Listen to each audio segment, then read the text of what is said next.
I am going to teach you something incredibly important, which is how to actually make a plan during the middle game.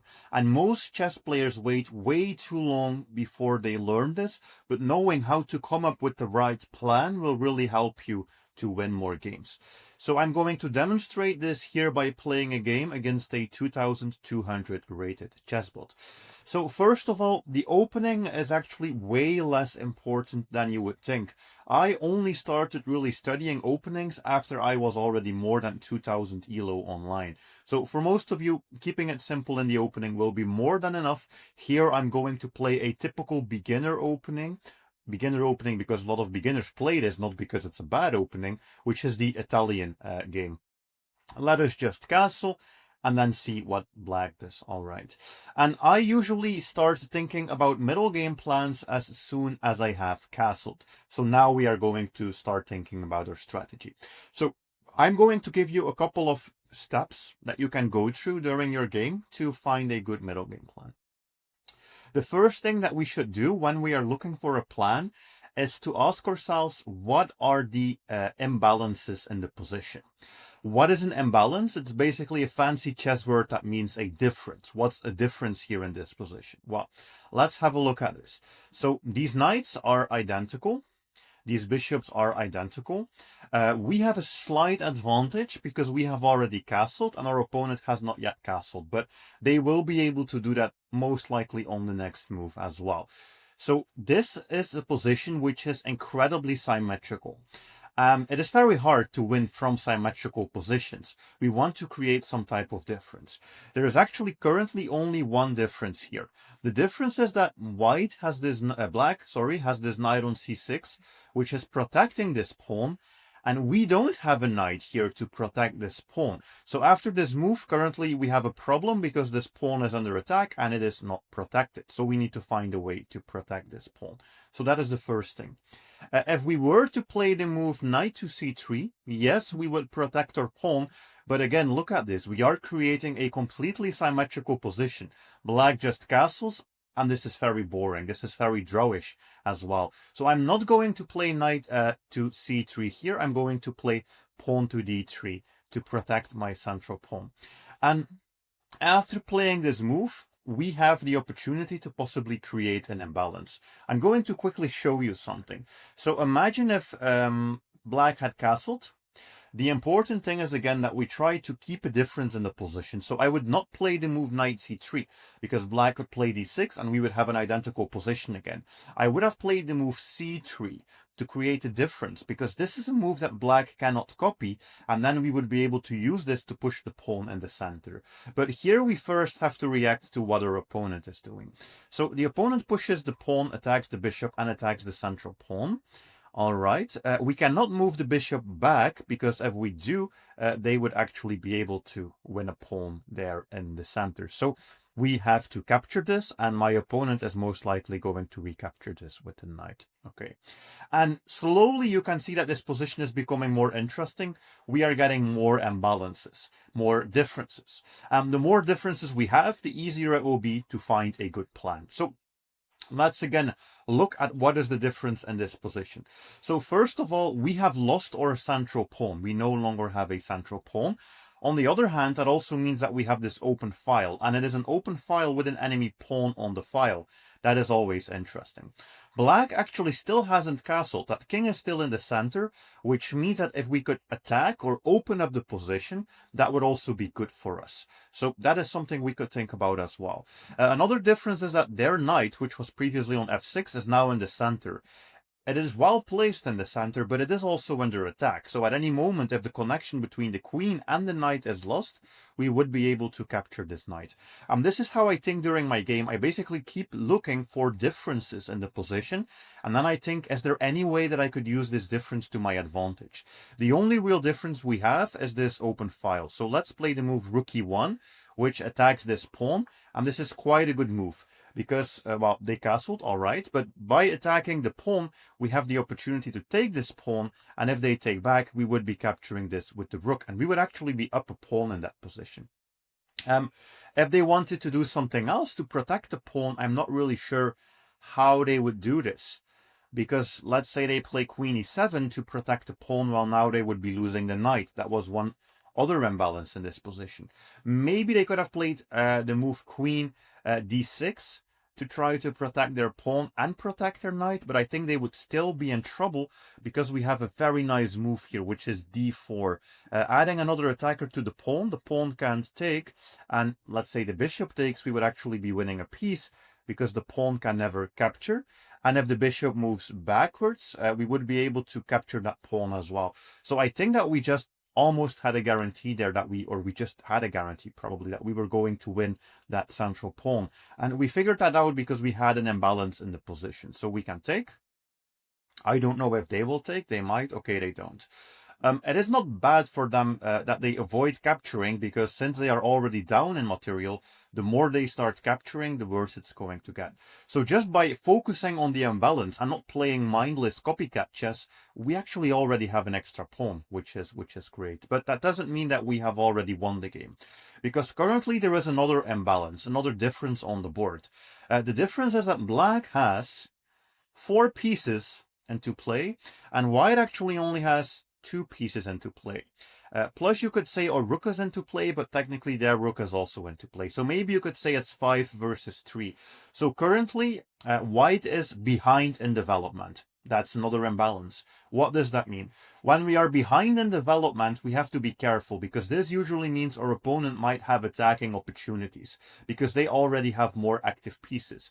So a couple of things that we could do to catch up with the development would actually be developing more of our own pieces, or also trading pieces. Currently, after their last move, we also have a problem, which is that this knight is attacked twice and only defended once. So that is something we need to solve. I'm actually going to solve it in the most simple way here, which is to trade.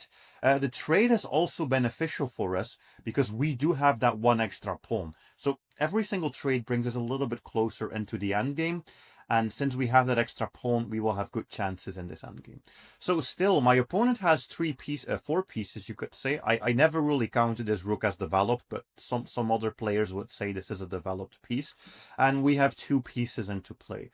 We still need to catch up. So I'm looking into how can I activate one of my own pieces as well. I would also prefer it if it was a piece who somewhat did something close to my king, because my king might be under attack because of this lack of development. So a very nice move here is the move queen to f3. This develops the queen, but it also pins the knight to the queen. If the knight moves, we could exchange queens. Plus, we actually also threatened there to just win a piece. Just when a piece of black doesn't respond to it. So this is good. This is development with a threat. And black develops a piece as well. So currently we are still behind in development. And this is very normal. Whenever you gain some free material, like a pawn, for example, usually that comes at the cost of wasting some moves to go and grab it and then retreat or do something with that piece. So my opponent still has this small advantage in development. So I'm actually thinking about moves, again, that bring more of my pieces into the game, or moves that help to trade pieces. So just looking at this position, we could play the move knight c3, but black can capture us. A couple of things could happen. Let's say it's quite complicated. Let's say we take the queen, they take, and we take, and then they take, and then we take. Is this really a good structure for us? No, we would have tripled pawns. So it's important that we don't create any imbalance, a difference in the position that is favorable to the opponent. So I think playing knight c3 would actually be a very big mistake, because those exchanges are quite easy to calculate, and at the end of those we are just having tripled pawns potentially. So what am I going to do? The move bishop d2 makes sense, because this helps to support our knight going to that square without leading to the tripled pawns, because we can always capture there with the bishop. My opponent attacks our bishop, so we have to make a decision. Do we want to retreat or do we want to capture? Well, if we capture, this is going to be a very good example of everything going wrong, because black can recapture, and now it is very clear that my opponent has this lead in development, and they are severely attacking my kingside structure. I don't see any immediate way that we lose material, but I would also not really like to risk something like this. So here, retreating is actually going to be our best option. Black brings another piece into the game, and we can see that black now has You could say 6 developed pieces. Again, I would personally not really count his rook as developed. So I would say 5 developed pieces, and we only have 3. So my opponent here is doing a very good job at keeping up in development, even though that they are currently behind in material. So we have to keep up as well. So I'm looking into that move knight c3, and let's investigate it a little bit. So let's say we do play that move knight c3. This time they can no longer capture this because we would actually have a free queen. So it's just a development move we could make, and in any case our bishop is also defending this knight. So this is something that I can play here without any problems. Okay, so right now there are a couple of things that we can think about. Our opponent is still slightly up in development, but I think we have been able to equal it out mostly, and we are not really going to be in any trouble anymore. We are still up a single pawn. So there are a couple of strategies that we could think about. Whenever you are up in material, if it's a piece that you have, an extra piece, attacking can be a good plan to remember. Because you have an extra attacker, they will always be short one piece when it comes to defending. Here we are up a pawn, which usually means endgames could be favorable for us. So I'm thinking about activating the endgame, starting the endgame, which would be knight takes, bishop takes, queen takes, rook takes, and after all of this, we would be going into the endgame with one extra pawn. So I think that is something that we can do. I don't know if they will go along, but I think they have to. I don't think they have any choice. Maybe they can take with the rook instead of the queen, but okay, I think this is fine as well. All right. Even in the endgame, we have to always ask ourselves, what are the imbalances so that we could use that to our advantage. So currently, one of the imbalances is that white actually has a very good pawn structure, in the sense that this pawn structure is still very flexible. We haven't really made many pawn decisions. We have actually only moved 2 pawns this entire game. So we still have the flexibility of turning this into whatever pawn structure that we would like. The development situation, I would say, has equalized because we both have these two. Again, I don't really think, I'll color them in orange. I don't really think that these two rooks are doing too much. So it's 2 pieces versus 2 pieces. And there's actually another difference in the position. We have those 4 pawns on the queen side, and my opponent here only has the 3 pawns on the queen side. So this means that we have a queen side pawn majority. We simply have more pawns on the queen side. That is also something that you might recognize in your own games. If you do have the majority, that means as long as we push these pawns, it's going to be 4 versus 3. So we are actually going to be able to create a passed pawn, a pawn that can promote. So that is a very good strategy. How could we do this? We could maybe play the move a4, trying to do the first exchange. We could also play the move bishop e3. Which is basically seeing if we can get another trade on the board.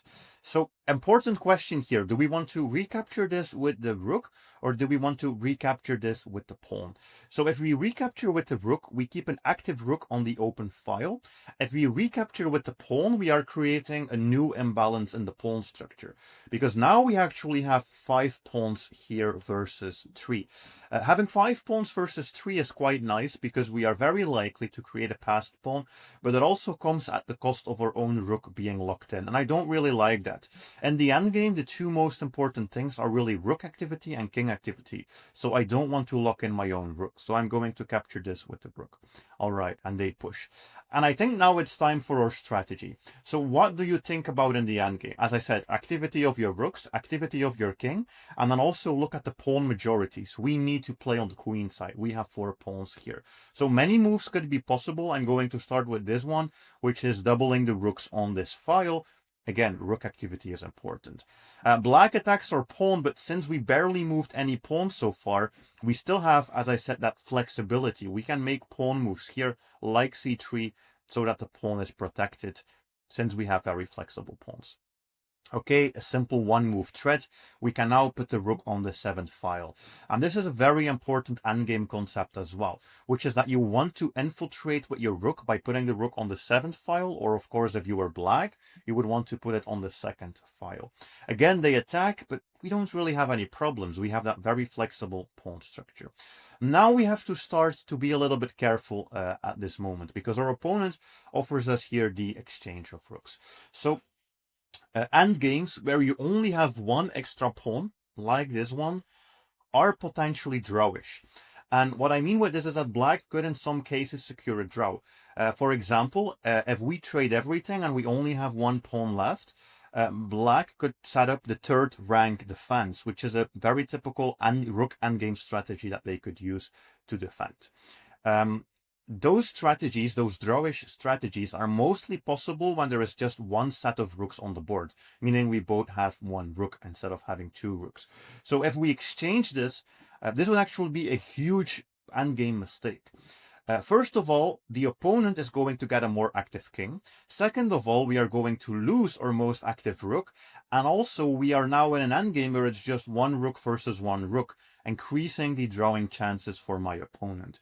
So I don't want to trade the rook, or at least I don't want to trade the rook in this specific way, because this helps them. So what I'm going to do is actually give them this check. They go back, and again, don't take their rook. We are going to play the move rook to e7. And by playing the move rook to e7, let me actually go back, we are again putting a rook on this 7th rank. And if they do exchange, like they did here, we can take with a check. And after they move, now we have the possibility to infiltrate on the 8th rank. So we could attack here, we could actually attack b8, c8, a8. All of these moves would be attacks. So I think probably rook c8 is the most interesting. All right, and let me actually pause here for 1 second. White currently has a problem that could even lose us the game if we don't pay attention. What am I talking about? Back rank. We could be back rank mated. Do we solve this by moving a pawn? No, I would actually solve this by moving my king. Because again, king activity is very important, and look at this. We are lucky that we just made this move because our opponent actually saw that there was some back rank issues here. Okay, and what do? Very simple. We have to keep playing on this side of the board because we have the 4 versus 3 situation going on. So let's put some pressure with the rook. The reason why I like this endgame more than the other one is because, as you can see here, we have a very active rook into the opponent's position attacking some pawns, while in the other variation we would have a rook here which cannot infiltrate because the king would be blocking that. I am a little bit confused why they didn't play the move c6. I think c6 would have actually saved that pawn. Then I was going to play rook c8 and attack this pawn. Then I was expecting the move rook e6 to protect the pawn. But I guess then we have the move rook c7. And after rook c7, we attack the king, we attack the pawn, and we always win a pawn. If they block, we take. And if they run, we also take. So you can see here that our pawn structure is more solid. Their pawns are more scattered all over the board, and because of our active rook, we have the opportunity to grab a pawn. They didn't have to give it away like this, but we were going to win it. Now we have a 2-pawn advantage, so I'm not really that worried about any drawing chances anymore. I mean, we have 2-pawn advantage. Let's get those pawns into action. We need to try to see if we could create a passed pawn. I think this is another free pawn as long as we give the check, the king moves, and then we can take here. We also have a very important decision to make at this very moment. We have the opportunity to play the move rook to e5. Playing rook to e5 is going to force those rooks off the board, but we are going to lose a pawn. So we need to understand very well, is this endgame that we are going to create a winning endgame or a drawish endgame? Because the moment you trade your rook, you need to be certain that you can win the endgame. The answer is we win this endgame for multiple reasons. First of all, we are up 2 pawns. Second, we actually have these passed pawns, these pawns that we can push to promotion. And our opponent will need to rush over there with the king trying to stop it. And then this king is just going to go and grab all of those pawns. So this is a type of move that I personally really like playing. I call this extreme simplification because we basically trade pieces, giving them extra material just because we want to have that endgame which we know is winning. This is actually an interesting try by them, capturing here, trying to see if they can promote, but I already calculated this, that this doesn't work because the king is just close enough. But this is an interesting attempt by them. This is another pawn, but we would be doubling our pawns. I don't like having doubled pawns everywhere. All right, and now we take. And this is a simple endgame. So how do we win this endgame? Again, multiple strategies. We have the outside passed pawn, meaning a pawn on the edge of the board that can be pushed. So we are going to use it. this exchange is good.